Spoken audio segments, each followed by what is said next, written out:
Hey there guys, and welcome to another Factorio Friday Facts discussion number 262. Hello, my name is Compilatron. And unfortunately Scarfo is unable to join us this week, so we're doing this one solo, but this one is, it's pretty interesting. It's quite different than what I had kind of expected. So in Friday Facts 241, they discuss how the game delivers information to the player in a number of confusing ways. Blinking arrows and circles, chat messages on the bottom left corner of the screen, objectives in the top left, orange model boxes, bubbles on top of the player, and so on. These problems are exacerbated on high-resolution monitors where the information becomes even further spread apart. They've tried a few ways to unify this information, but much of it was required to be in the world space or needed to have a link between the screen space and the world space. The common solution to this is to have the GUI point to an entity in the game world. We wanted something more interesting. So they introduce Compilatron, and I'm hoping I pronounced that correctly, probably not. But yeah, so the idea for a robot sidekick in a video game is nothing new, but the solution fits Factorio very well. When I arrived at the office and mentioned the concept, and this is Abrigado talking, Albert immediately asked, have you ever noticed the forum Factorio bot? So we can look here. We have to log in, so we're going to not do that. But yeah, like the Factorio bot, which I think posts the Friday Facts and such, and updates, kind of has this icon, and proceeded to show me some concept renders for the robot. Albert's idea has been discussed several times before, but as a solution to this very problem, just waiting for the right time. Well, Compilatron, your time is now. So here we go. This thing's so cute, man. It's awesome. I love the little treads, Factorio, electricity. It's totally reminds me of a drone from Star Wars for sure, but this is really cool. So here's the latest render of it. The Compilatron character allows us to couple text and positional data together, which creates a much tighter connection between the subject to the information itself. Previously, the orange model boxes and blinking arrows could be used in this way, as they could point to entities in the world. Compilatron can do this without breaking the immersion and game flow. So you can see here, this little dude here, he is given instructions and stuff.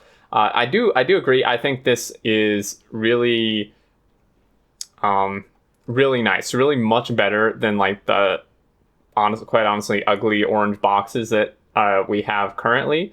And this just makes it clearer. I mean, the message without the robot, to me, is equally as clear, but having the robot is just kind of a cool little thing. Also in this picture, we can notice we have a new power pole, if you check this out, and different colored assembler, which that may just be unique to the campaign, or perhaps they're changing the color of a level 3, or perhaps they're adding yet another assembler. Because certainly, currently in vanilla, we do not have an assembler of this color. So that's kind of an interesting note, something I noticed. I don't want to reveal too much, but you can see this is already better than the orange model windows, pretty much as I said. He also gives a hand with the screen space information. If we can successfully style some of the user interface elements, such as the new as of yet unshown objective window, to match the Compilatron style, I believe we can create an even stronger association between text in the screen space and that in the world space.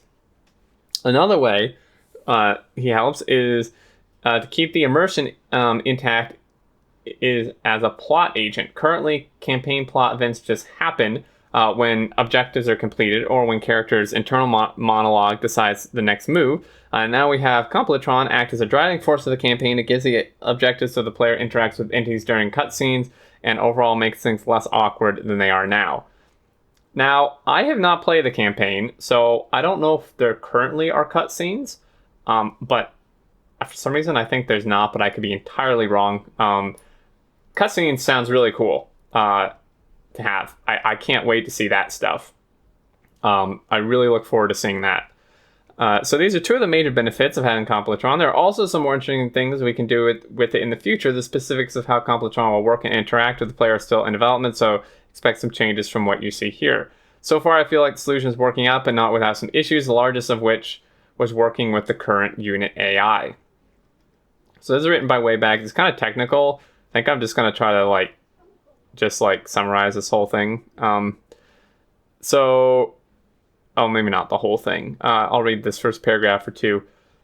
So you've been working on the technical side, which should be of interest to the modders. Compilatron is entirely scripted through Lua.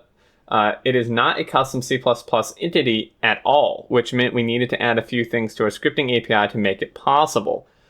First off, Compilatron is a unit, which means it is controlled in the same basic manner as the binders. As units have never been used in the base game for anything but binders, there are quite a few unusual behaviors baked into the unit control code that didn't really make sense outside the context of binders. To fix this without breaking the base game, I've been adding prototype flags to units which disable these special behaviors by default and enabling them only on binders, e.g. trying to return to a spawner every now and again, which can mess up your current command execution. These are being fixed on an ad hoc basis with whenever we run into them, so if you're a modder who's had some pain with this kind of thing, please let us know what you'd like to change. The most significant change I've made is probably opening up the Pathfinder to Lua script. This means that you can issue asynchronous pathfinding requests that are not associated with an actual command, useful for checking if you can path from one place to another. Later on, will also include the ability to issue a move order and pass it to the computed pathfinding data, which will let you modify paths before executing them and even write your own totally custom pathfinding. This is huge for mods. Like, once they actually implement this later part here, I expect a ton of other like enemy mods and even like combat drone mods and stuff to come into play.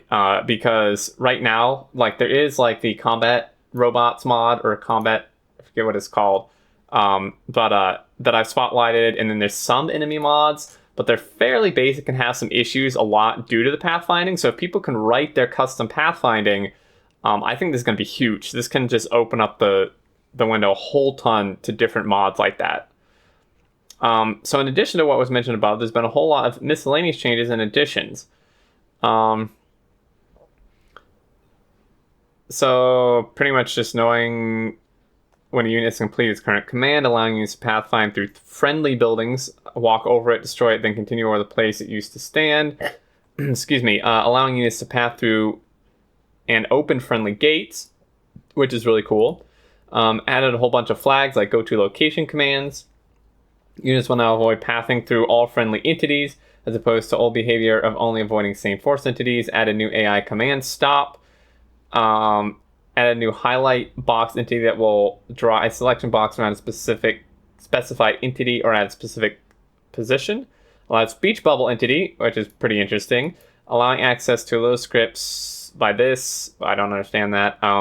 Colin has already made a mod to help test and debug all the new modding commands, scripting, and API features. So you can see he's selecting the binders and then issuing a move command there, which is pretty awesome. So we're very interested in the benefits that these changes will bring modders for free. So if you're an interested modder with some opinions or requests about this topic, let us know. We've started a specific forum thread for this topic here. So here you go, guys. If you are a modder and you have ideas or requests for this, then definitely check this out. The feedback, leaving feedback is always good, and I think this is pretty interesting. My understanding is this guy's only going to be in the campaign, which I think is probably the best. I don't think it really suits free play necessarily, and yeah, so it's pretty awesome. I really like that they've gone this route. I mean, this is just me being really picky, but I hope that like not a huge amount of time was spent on this, because I think that its importance compared to other parts of the game they could be developing is not like nearly as high. But we'll see. I mean, it's not like I'm saying it shouldn't be in here. It's really cool. I'm glad it's in here. I just hope they didn't spend like valuable weeks or something on this that could have been spent doing something else that would be, more relevant to the game as a whole. But we'll see. Either way, pretty awesome. The pathfinding stuff and additional modding stuff is really nice for sure. Like I said, expect some pretty cool mods or improvements to current mods because of this. But that's going to do it, guys. Leave your thoughts below. Head over to the forums, either one of these threads if you have thoughts you want to leave them there.